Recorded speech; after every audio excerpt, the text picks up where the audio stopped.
Hello. बहुत ही बेहतरीन weather है आज। मैंने सोचा इसी बीच में एक वीडियो बनाऊं। Give them bread and circuses and they will never revolt. ये कोट है पुरानी जो कितनी ट्रू बैठती है आज क्रिकेटिंग टाइम में भी, जो इतनी बड़ी कंट्रोवर्सी हो रही है और वर्ल्ड में भी। उस चीज़ के बारे में बात करना चाहूँगा इस चाय के साथ। चाय पे चर्चा तो बहुत अमेजिंग है। जैसे मैंने इस चीज़ के ऊपर वीडियो भी बनाई, अपने सोशल मीडिया इंस्टाग्राम में डाली। आप देख सकते हो अगर आप सोशल मीडिया में हो मेरे, या जाओ आप सोशल मीडिया में देखने के लिए वो वीडियो, कि क्या ड्रामा हुआ क्रिकेट में। लोगों को अब्जॉर्ब कर दिया गया उस चीज़ में। और जहाँ हम मैच चाह के कैंसिल करा सकते थे, नहीं खेल सकते तो ऑप्शन था हमारे पास, बट एक साइकोलॉजिकल सिग्निफिकेंस था उसका, कि लोगों को कलेक्टिवली लाना। एक वॉर मॉन्गर, क्योंकि एक सोसाइटी हमारी वॉरियर वॉरियर साइकी में ऑपरेट कर रही है, जहाँ पे हम डरे हुए हैं, अपने सर्वाइवल के बारे में सोचते हैं, सबसे पहले अपने बारे में सोच रहे हैं। और डर है एक तरीके से कि हम एग्जिस्ट कर पाएंगे नहीं कर पाएंगे, तो दूसरा जना अनकॉन्शियसली एक ओपोनेंट बन जाता है हमारे लिए। और उसी का बढ़ावा दे रहे हैं। हमारे प्राइम मिनिस्टर ने भी आके बोला, ये अभी कंटिन्यूएशन है, फील्ड में हुआ वॉर। हमारे साथ इतने इनजस्टिस हुए, हमें मिले नहीं, लोग मरे, ये सब चीज़ें हुई, वॉर तक हो गए। इतने लोगों के आर्ग्यूमेंट्स हो रहे थे, फैमिली मेंबर्स फ्रेंड्स के साथ अपने, इतनी सारी चीज़ें हो रही थी, लेकिन हम खेले तभी भी। रीज़न ये है कि इतना पेंट अप, बिजली हुई अभी, इतना पेंट अप इमोशन, एंगर लोगों के अंदर था। तो एक तरीके से जो क्रिकेट फील्ड थी वो एक बैटल फील्ड थी, मेटाफोरिकली। सिग्निफिकेंस सिंबल उसका एक बैटल फील्ड का था। और डिफीट दूसरी पार्टी का, हमारे एनिमी की कॉन्करिंग वाली एस्पेक्ट था। मतलब ये, मैं अगर रॉबर्ट मूर, एक साइकोलॉजिस्ट फेमस, जिनकी बुक मैंने पहले भी रेकमेंड करी है, किंग वॉरियर मैजिशियन लवर, वो इस एनोलॉजी से कहते हैं, वॉरियर साइकी हमारी, कि अगर हम एक्ट आउट ना करें इनजस्टिस और इन सब चीज़ों के खिलाफ सही तरीके से, तो वो नेगेटिव तरीके से एक्ट आउट करेगी, वो एक्ट आउट ज़रूर करेगी।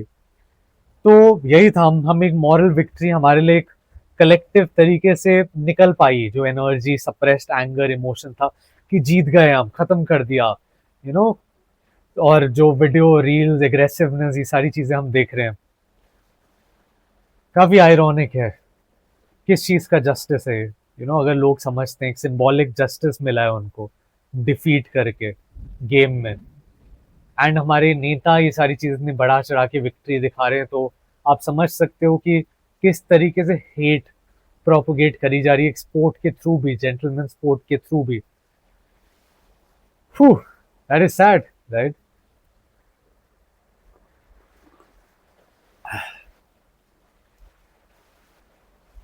डॉग ईट वर्ल्ड कहते हैं, हम प्राइड लेते हैं, प्राउड फील करते हैं। मैं एक किस्सा शेयर करना चाहूंगा आपका। मेरे दोस्त का मुझे वॉइस नोट आया था कल, मॉरल डिकेडेंस के ऊपर। ये मैं पता नहीं, सोच रहा था मैं किसी बादक की वीडियो के लिए रखूंगा, कि डायरेक्ट मैं उसका वॉइस नोट ही डाल दूंगा इस चीज में। बट कहानी है कि वो एक डॉक्टर है, जिसके बारे में पहले भी मेंशन कर चुका हूँ मैं, इमरजेंसी में, ठीक है, किसी शहर में, मैं डिटेल्स नहीं डिस्क्लोज करूंगा, जहाँ एक लड़के को, 18 साल के लड़के को हार्ट अटैक आ गया, उसके इमरजेंसी में लाना पड़ा। ये भी अजीब कहानी है कि 18 साल के बच्चों को, लड़कों को हार्ट अटैक आ रहा है, मैच देखते हुए हार्ट अटैक आया, उसके इमरजेंसी में आया। उसकी कोई हार्ट बीट नहीं चल रही थी, ब्रेथ नहीं आ रही थी, तो उसको रिवाइव करा सीपीआर देके। उसकी एकदम details, technical detail medical term में मैं आपको बता पाऊंगा, बट सीपीआर दिया, प्रोसीजर दिया, 1 डेढ़ घंटे लगे, उसकी ब्रेथ वापस आ गई। ये मेरे दोस्त का कहना था मुझे। उसने अपने आईसीयू में सीनियर को फोन करा, जो आईसीयू इंचार्ज थे। उन्होंने बोला, भाई हम नहीं ले सकते, हमारा मोर्टेलिटी का जो नंबर है लोगों की जिनकी डेथ हुई है अब तक, वो नंबर हमें लिमिट में रखना है, तो हम ले नहीं सकते, एडमिशन नहीं ले सकते। इस हद तक पहुंच गए हम। उसने चीफ को फोन करा, चीफ बहुत अथॉरिटेटिव था। उसने तक मना करा कि भाई तुम मुझे मत समझाओ, उसके साथ अथॉरिटी दिखा रहा था मेरे दोस्त को वो, कि मत जाओ, कुछ नहीं हो पाएगा, हम नहीं कर रहे, सब नहीं कर रहे। और मेरा दोस्त फिर पीछे पड़ गया, तो उसने सब मैनेजमेंट को करा, उसको पता है कुछ होने वाला नहीं है, क्योंकि एक तरीके से सब सर्विट्यूड और गुलामी में जी रहे हैं, कट रहा है सबका, सबको एक दूसरे को यस मैन खुश करते हुए। तो ये कहानी है, इतनी मॉरल डिकेडेंस से इतना दुख था मेरे दोस्त के वॉइस नोट में, इतना शॉक था वो, जो बैटल फील्ड में, वो बैटल फील्ड में जहाँ पे वो ऐसी चीजें देख रहा है एक्ट आउट होते हुए। तो ये हालत आ गई है मॉरल डिकेडेंस की, कि किस तरफ जा रही है सोसाइटी। हम त्योहार, फेस्टिवल, हर चीज सेलिब्रेट करते हैं बहुत खूबी से, लेकिन मतलब हम कुछ नहीं जानते उसका, बस अपनी सुपरफिशियल नीड, ऊपरी नीड, मटेरियलिस्टिक फिजिकल रियलिटी, इतने तक जी रहे हैं। कोई कर्म का हमें नहीं है कि फल कैसा हो, अच्छा हो, बुरा करें हम। कभी कभार अच्छे लग जा करने के लिए कर लेते हैं हम, जो एक्ट कर सकते हैं हम आसानी से।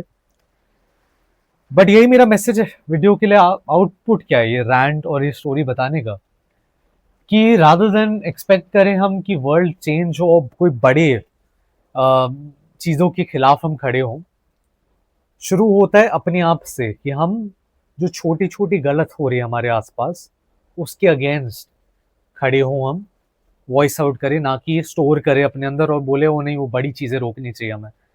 उन छोटी चीज़ों से ही चेंज होगा।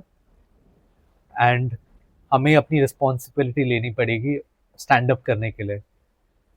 हम किस लिए आए हैं? सोल ग्रोथ के लिए आए हैं। ये बॉडी तो यहीं रह जाएगी, जितनी भी मैं बॉडी बना लूँ, फिजिक बना लूँ, it is good aesthetic, I train the body, I taking care of it, but यहीं छूट के चली जाएगी, राइट? तो मेरे कर्म क्या मैं अनलर्न करता हूँ अपने अंदर, क्या लर्निंग होती है मेरी मेरी मेरी मेरी लिमिटेशन, जो मेंटल लिमिटेशन है, इमोशनल लिमिटेशन है, उसको कैसे ओवरकम करता हूँ मैं।